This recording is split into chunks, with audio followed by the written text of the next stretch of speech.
Madam మీ పేరు? ఝాన్సీ రాణి. గత 5 ఏళ్ల జగన్మోహన్ రెడ్డి పరిపాలన ఎలా ఉందండి? చాలా బాగుందండి. బడుగు బలహీన వర్గాలకి చాలా బాగుంది. అలాగే అన్ని సంక్షేమ పథకాల దృష్ట్యా రాష్ట్రం అభివృద్ధి చెందింది, డెవలప్ అయింది. కంపెనీస్ కానీ రోడ్స్ కానీ చాలా డెవలప్ ఉంది. అందుకే జగన్మోహన్ రెడ్డి గారికి ఓటేయాలనుకుంటున్నారు ప్రజలందరూ కూడా. జగన్మోహన్ రెడ్డి గారు ఓటేయాలి మీరు అంటున్నారు. ప్రతిపక్షంలో ఈ రాష్ట్రంలో అభివృద్ధి లేదు, సంక్షేమంలో ఉద్యోగాలు లేవని తీవ్రంగా ఆరోపిస్తున్నారు. ఎలా అంటారండి ఉద్యోగాలు లేవని? చాలామంది చదువుకొని వేస్ట్గా పడి ఉన్న రోజులు సచివాలయ వ్యవస్థ తీసుకొచ్చారు జగన్మోహన్ రెడ్డి గారు. లక్షల మందికి ఈ వ్యవస్థ ద్వారా, వాలంటీర్ల వ్యవస్థ ద్వారా ఎంతోమందికి ఉపాధి కలిగింది. సంక్షేమ పథకాలు వెళ్తూ ఉన్నాయి. అలాగే రోడ్లు డెవలప్ అయినాయి, కంపెనీస్ వచ్చినాయి, ఫ్యాక్టరీలు వచ్చినాయి. చాలా డెవలప్ అయింది కదా. డెవలప్మెంట్ ఒక పేదవాడు అభివృద్ధి చెందటం అనేదే డెవలప్మెంట్ అండి. ఈ రోజున పేదవాడికి చూస్తే అన్ని సంక్షేమ పథకాలు తన ఇంట్లోనే వస్తూ ఉన్నాయి.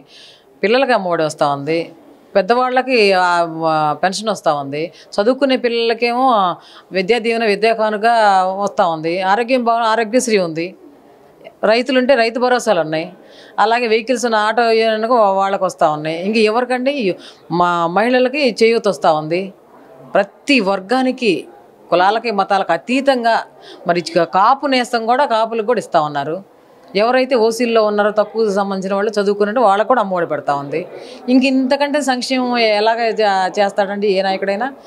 చాలా సంక్షేమం చేసి ఉన్నారు జగన్మోహన్ రెడ్డి గారనే రాష్ట్ర ప్రజలందరూ కూడా ఏకకంఠంతో చెప్తారు.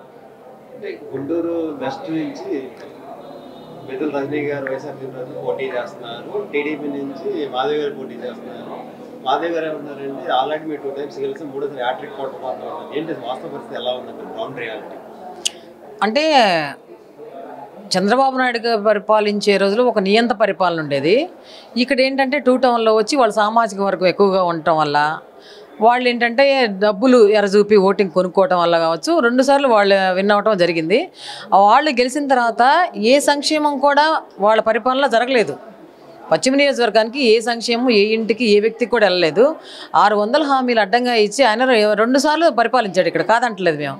కానీ జగన్మోహన్ రెడ్డి గారు ఈ 5 సంవత్సరాల్లో జగన్మోహన్ రెడ్డి గారు వైఎస్ఆర్సీపీ ప్రభుత్వం వచ్చిన తర్వాత, జగన్ గారు సీఎం అయిన తర్వాత ఎన్నో సంక్షేమ పథకాల ద్వారా ఇప్పుడు మా పార్టీ అధికారంలోకి వస్తుంది.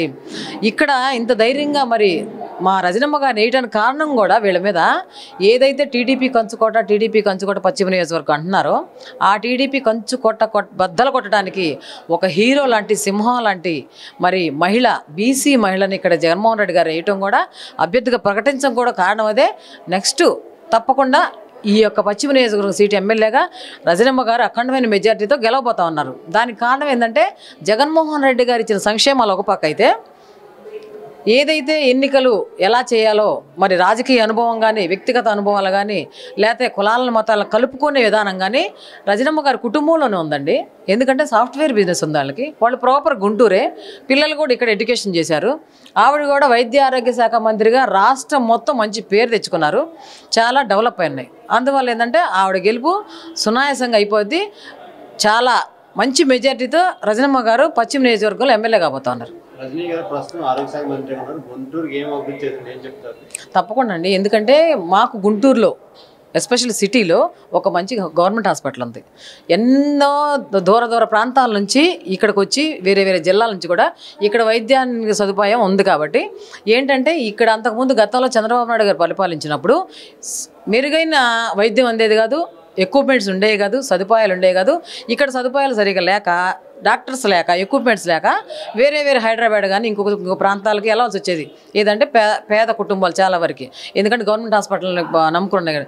వైద్య ఆరోగ్య శాఖ మంత్రిగా రజనమ్మ గారు మరి ఆ యొక్క సీట్లో కూర్చున్నప్పటి నుంచి మా జీజీహెచ్ చాలా డెవలప్ అయింది. ఈ రోజున చంద్రబాబు నాయుడు గారి ప్రభుత్వంలో ఉన్న హాస్పిటల్ జీజీహెచ్ వేరు, మా రజనీ గారు వైద్య ఆరోగ్య శాఖ మంత్రి అయిన తర్వాత గవర్నమెంట్ హాస్పిటల్ వేరు. ఒక్కసారి పరిశీలించి చూడాలి.